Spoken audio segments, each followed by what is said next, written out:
ঐতিহ্যবাহী নারায়ণগঞ্জ জেলা সমিতির সভাপতি আমার বড় ভাই অ্যাডভোকেট সরকার হুমায়ুন কবির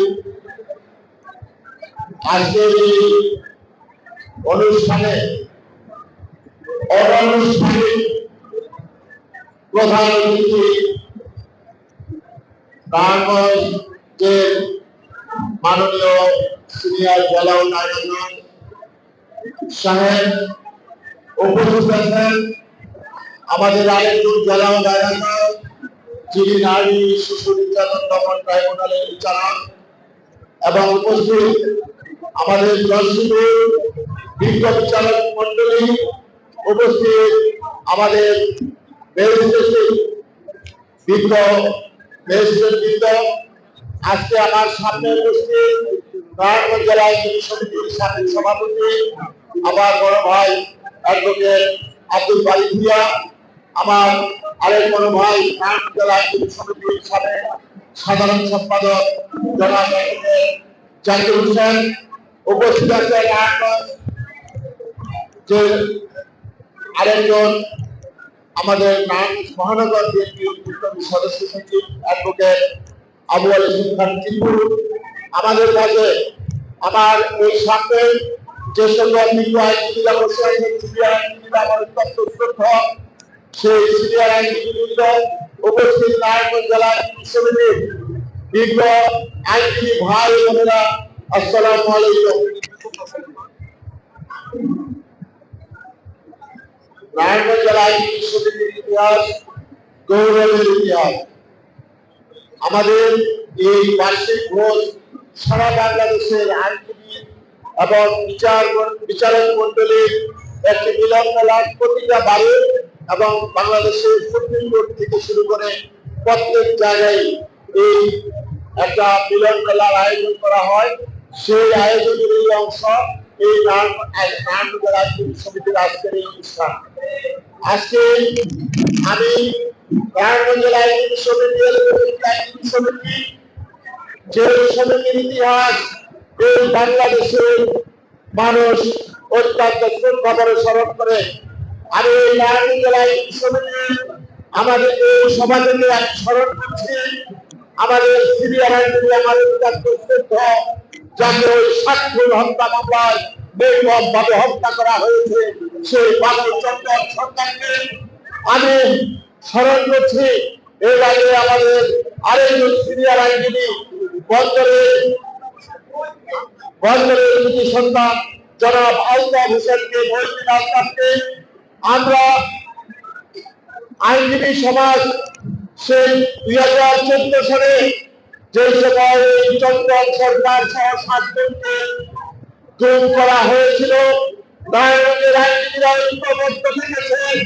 ঐক্যবদ্ধ থেকে যে আন্দোলন করেছে সেটা বাংলাদেশের নারায়ণগঞ্জের আইনজীবীদের পক্ষ থেকে হরতাল পালিত হয়েছে সারা নারায়ণগঞ্জে। সেই হরতালে একটি পানের দোকান পর্যন্ত ঘটে নাই। 8 দিন আদালত করে আদালত বর্জন করা হয়েছে।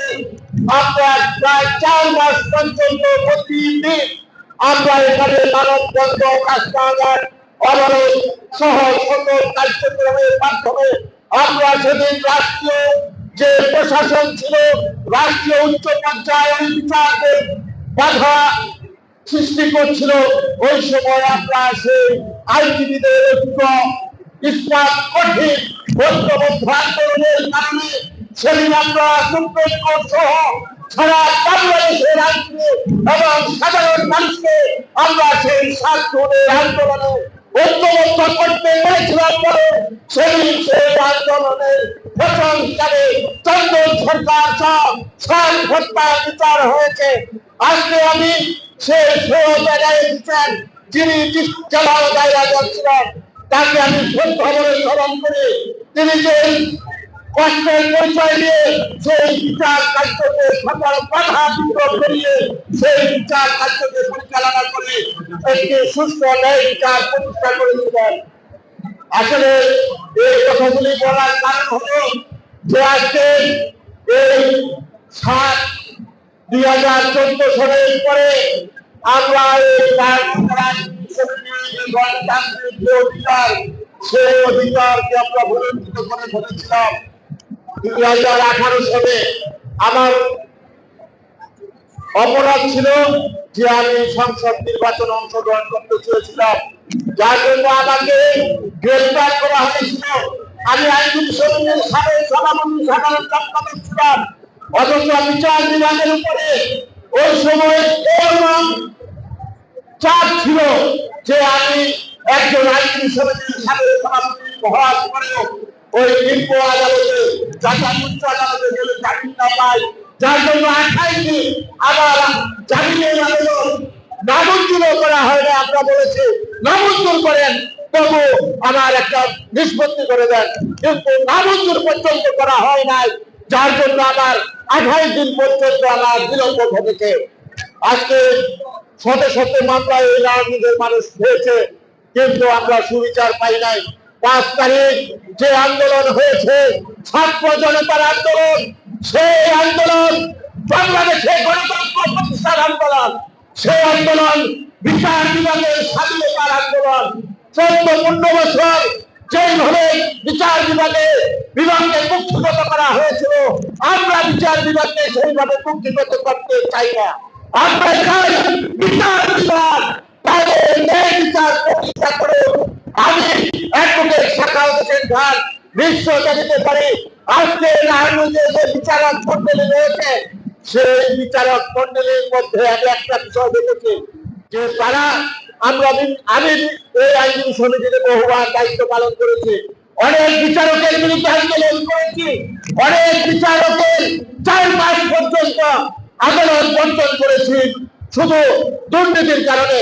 কিন্তু আজকে যে সেটিং আদালত অঙ্গনে রয়েছে, জামিন দেওয়া না দেওয়া এটা বিচারকের এখতিয়ার।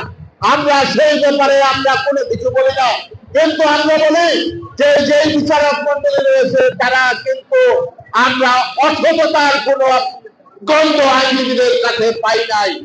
আমরা পেয়েছি যে তাদের সততার নির্দেশক। আমরা চাই সৎ থেকে বিচারক মন্ডলী সবার জন্য ন্যায় বিচার প্রতিষ্ঠা করবেন এবং ন্যায়কে তুলে ধরবেন, ন্যায় দ্বন্দ্বকে আপনারা সমুন্নত রাখবেন। এটাই হলো আমি মনে করি বিচারকের কাজ। আমরা আইনজীবীরা আমাদের বিচার কাজকে আমরা সহায়তা করব এবং সেই সহায়তার ক্ষেত্রে আমরা অনেক সময় অনেক কিছু পাবো, অনেক কিছু পাবো না, কিন্তু সেটা অফলাইন করে আমাদেরকে চলে আসতে হবে। যদি সেটা ন্যায় বিচার হয়, সেটাকে আমি এতটুকু বলতে পারি, প্রায় 30-32 বছর যাবত আইনজীবী পেশায় ছিলাম, কোনদিন আমার জামিনের আবেদন বা অন্য কোনো কিছু নামঞ্জুর হওয়ার কারণে আমি কোনোদিন আদালতে কোনোদিন উচ্চবাচ্য করি নাই। কিন্তু আমি করেছি যে সময় দেখেছি অন্য কারো প্রতি অন্যায় হয়েছে, সেটার জন্য আন্দোলন করেছি, সংগ্রাম করেছি। কিন্তু আজকে আমরা বলতে চাই, আমাদের এখানে যে একটি গণতান্ত্রিক পরিবেশ, যে শুভবাস বইছে এবং সেই শুভবাস সবার মধ্যে ছড়িয়ে দিতে চাই। আমরা চাই নারায়ণগঞ্জের আইনজীবী সমিতি একটি সুন্দর গণতান্ত্রিক ভিত্তির উপরে প্রতিষ্ঠিত হবে। আগামীতে সবাই যারা নারায়ণগঞ্জে, আমি একটা কথা বলেছি যে যারা সন্ত্রাস ছিল ইতিপূর্বে, যারা জনগণের বিপক্ষে গিয়েছে, তারা ব্যতীত সবাই নারায়ণগঞ্জে থাকবে, নারায়ণগঞ্জে পেশা পরিচালনা করবে, অন্য অন্য জায়গায় থাকবে। কিন্তু যারা 15 বছর এই নারায়ণগঞ্জকে লুটে লুটে খেয়েছে, নারায়ণগঞ্জে বিচারক সহ আদালত অঙ্গনকে প্রদর্শিত করেছে, তাদেরকে আমরা রেহাই দিতে চাই না। যারা ভালো মানুষ আছেন, আওয়ামী লীগ হোক, বিএনপি হোক বা অন্য যে কোনো রাজনৈতিক সংগঠনের হোক, তাদেরকে আমরা বুকে জড়িয়ে নিয়ে আমরা গণতন্ত্রকে প্রতিষ্ঠা করব, এটাই আমাদের প্রতিজ্ঞা। এবং এই কথা বলে আজকে নারায়ণগঞ্জ জেলা আইনজীবী সমিতির সভাপতি অ্যাডভোকেট সরকার হুমায়ুন কবির এবং সাধারণ সম্পাদক অ্যাডভোকেট আনোয়ার প্রধানের নেতৃত্বে আজকে যে সুন্দর একটি অনুষ্ঠান করেছেন এবং এই অনুষ্ঠানের মাধ্যমে সকলকে আপনারা দাওয়াত দিয়ে এখানে উপস্থিত করেছেন। গত প্রায় 12 বছর পরে এই বার্ষিক ভোট সভায় উপস্থিত হতে পারলাম। এই ভোট সভায় আজকে উপস্থিত হতে পেরেছি, এই জন্য আমি তাদেরকে, এই প্রেসিডেন্ট সেক্রেটারিকে ধন্যবাদ জানাই। আমি ধন্যবাদ জানাই আমাদের জজশিপের বিচার মন্ডলীকে, বিশেষ করে জেলা জজ, নারী শিশু জজ সাহেবকে, চিফ জুডিশিয়াল ম্যাজিস্ট্রেট সাহেবকে, যে আপনারা আপনাদের ন্যায় দণ্ডকে আপনারা সমুন্নত রাখবেন। আরেকটা কথা বলি, আমাদের এই যে বৈষম্য বিরোধী ছাত্র আন্দোলনের যে মামলা রয়েছে, এই কথাটা আমি বলতাম না, যেহেতু কথাটা উঠেছে, আমার বক্তব্য হলো, যদি আমিও বৈষম্য বিরোধী ছাত্র আন্দোলনের মামলায় মুখ করে, কিন্তু একটা সাধারণ আইনজীবী মুখ করলে যে অবস্থান হতো, সেটাই বৈষম্য বিরোধী আন্দোলনের ক্ষেত্রে আমিও যদি মুখ করি, সেই একই ভাবে আপনারা বিচারক মন্ডলী নেবেন, যাতে কেউ বৈষম্য বিরোধী আন্দোলনের মামলায় কোন প্রকার সুবিধা নিয়ে ওই আসামিদেরকে, দোষীদেরকে কোন সুযোগ দিতে না পারে, এবং যারা এই হত্যাকাণ্ডের সাথে জড়িত ছিল তাদের যাতে সুবিচার, তাদের সাজা নিশ্চিত হয়, সেটার ব্যবস্থা করবেন। আজকে অনেক বক্তব্য দিলাম, এই বক্তব্যের মধ্যে যদি কোনো ভুল ত্রুটি হয়ে থাকে আপনারা ক্ষমা সুন্দর দৃষ্টিতে দেখবেন, এবং সবাই আমরা ঐক্যবদ্ধভাবে নারায়ণগঞ্জে আমরা ন্যায় বিচার প্রতিষ্ঠা করব, এবং আইনজীবী বিচারকদের মধ্যে আমরা ঐক্য প্রতিষ্ঠা করে আমরা এই নারায়ণগঞ্জে বিচার প্রার্থী জনগণের মধ্যে বিচারের সুবাতাস বয়ে দিব। এই আশাবাদ ব্যক্ত করে সবাইকে ধন্যবাদ জানিয়ে আমি আমার বক্তব্য এখানে শেষ করছি। আল্লাহ হাফেজ।